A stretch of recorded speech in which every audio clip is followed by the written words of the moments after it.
Pinatunayan ng isang PWD motor rider na hindi hadlang ang kapansanan sa pagtupad ng kanyang pangarap.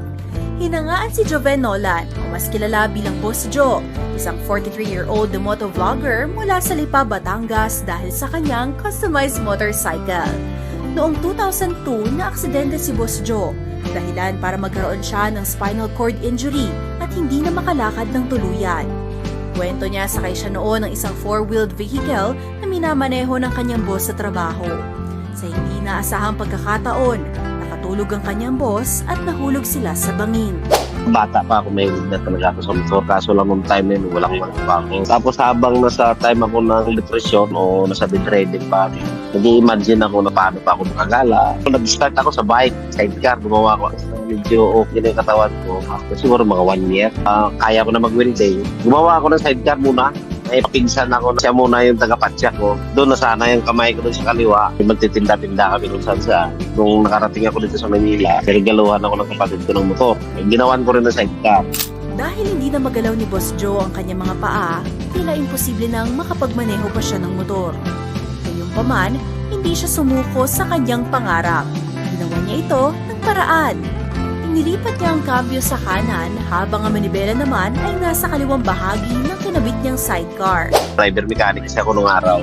Pinag-iisipan ko muna, siguro isang gabi, 2 gabi. Katulad nitong kambyo, napakahirap. Iniisip ko yung katulad sa mga bus, yung makina naman nandun sa likod. Pero bakit ang kambyo na sa harapan?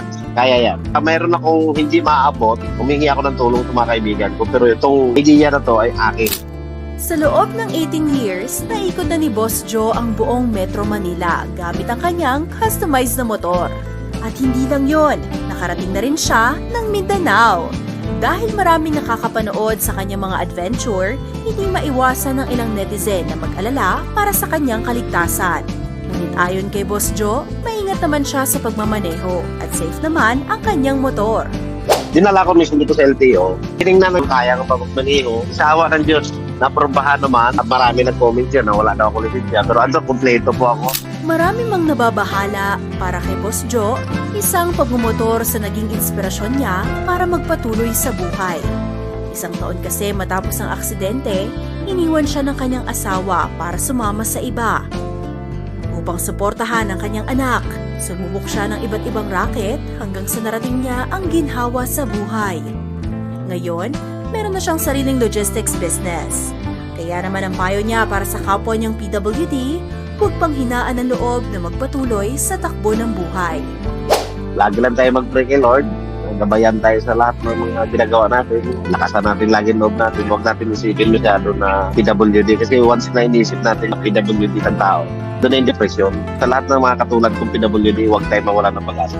Tuloy-tuloy lang, labanan tayo sa buhay.